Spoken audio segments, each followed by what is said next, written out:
And today I have a very special guest, a very close friend of mine, my brother from another mother, Kev Carter. How are you, man? What's up, Brody? How you been? I've been good, man. Just living life, doing the damn thing. Nice. We go back, what, 5 or 6 years now? Um, Yeah, I was just thinking about that the other day. Literally since I got to LA, basically, yeah, which, yeah, about 6 years. Can't believe it. yeah. For those listening at home, why don't you give them a 30 seconds on who is Kev Carter? Yeah, so who is Kev Carter? From Virginia, lived in New York, LA, lived overseas in Europe for a bit. I currently work in marketing, movie marketing, and prior to this, I was in the Army, doing military intelligence. I was a paratrooper. And yeah, overall, I'm an extrovert. I love people. I love to hear their stories, and beyond that, just try to do my best to be a good person and productive member of society. Awesome, awesome. Well, yeah, let's delve into your history a little bit here. How long have you been, what is your history of depression? What is Kev's battle? So I would say overall, I would say it largely comes in waves. It'll come in times, obviously, times of hardship. It's never been largely like protracted depression that I've had, luckily. But as everyone goes through stuff, I have as well. I know when I was younger, definitely had some depression that I think stemmed out a lot of an inability to express myself.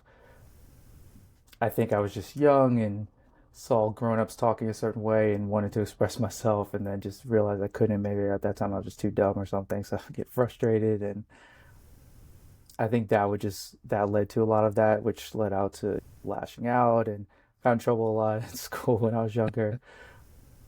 And then a lot of my life I've actually been an optimist, and not just blindly optimistic, but just genuinely optimistic, because I live my life in gratitude largely. Though there have been certain points, which obviously I'm sure we'll dive into in a bit, where that just wasn't enough and shit piles on, because as men, we don't really talk about a lot. Yeah, I'd say it comes in waves, but when the shit hits, it hits hard. How old were you when you first, you know, you thought that there might be something off, like you thought you might actually be depressed?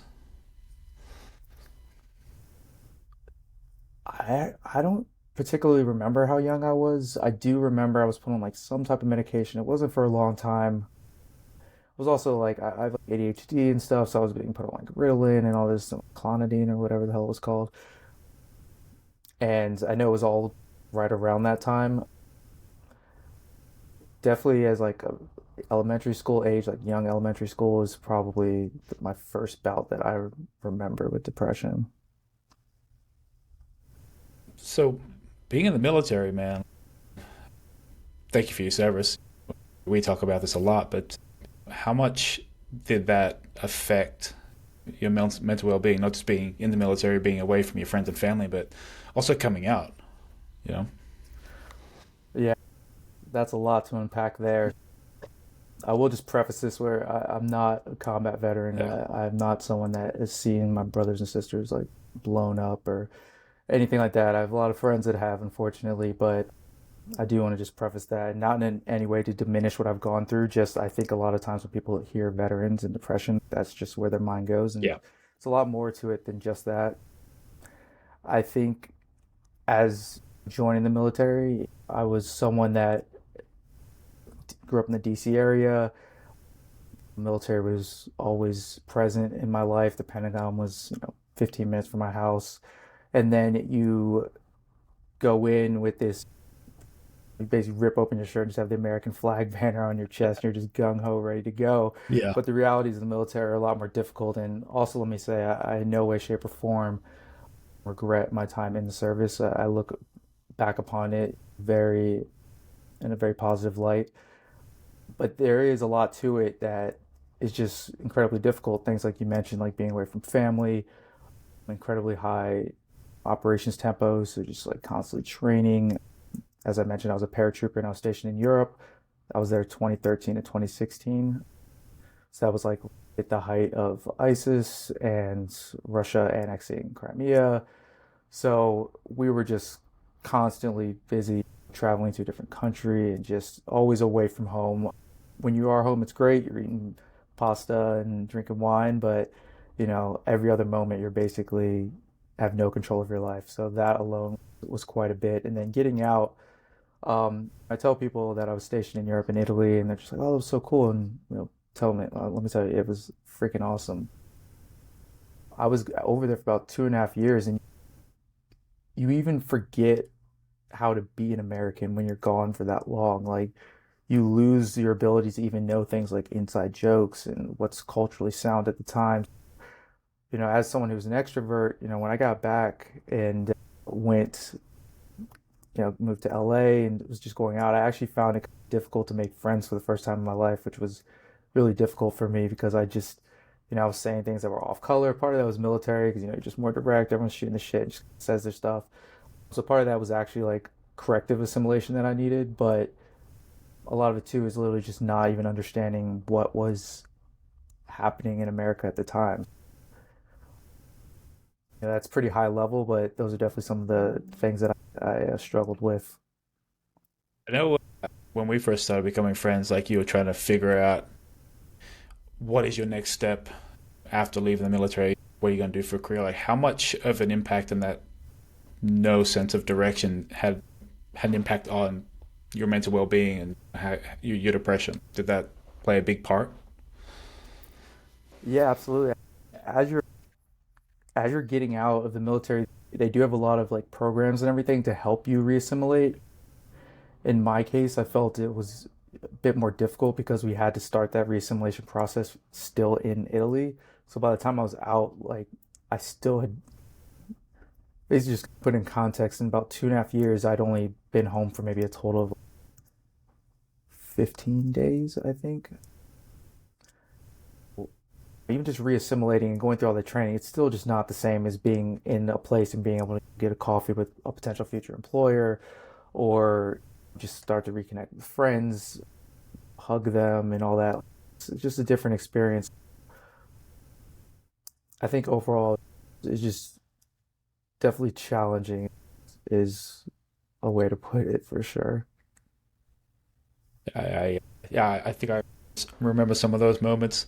Um, what I mean, what do you think the worst part is? This, you think about your history with depression and your mental health. What do you think is what was the darkest time for you? What was that? What did that look like? Darkest time for me was probably like 2017. So I got out of the army 2016. There was a lot that kind of hit me all at the same time. Being someone that's a chronic optimist, it literally says it like in my Instagram bio. I was someone that things are good, like no issues, like we're chilling. But when you do that, like over time, shit just compounds. And as I was getting out, 2016, starting to have issues making friends.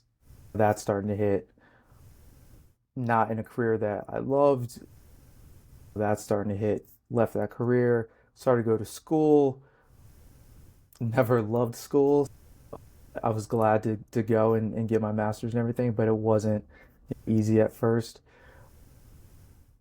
And then some more things hit around winter 2016. I found out my dad had a degenerative condition. So that hit. I was living with a girl at the time. We were starting to have issues, and then all of that kind of hit, as well as close friends around the same time. And basically, all that compounded in 2017 and aggregated itself into my lowest point in my life, I think around July 2017. And it was really tough, but One good thing is when you're down that low, the only place to go is up. Yeah.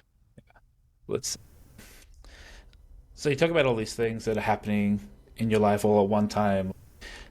Did you internalize that? How hard was it for you actually to communicate that struggle to the people around you, your girlfriend, your friends? Did you talk to anybody? Brody, I did what guys do best. I fucking ignored it. Pretended that there's That's nothing what we there. do. That's what we do. That's what we do, right? And it totally works out for us. But yeah, just yeah, it ain't shit. I'm good.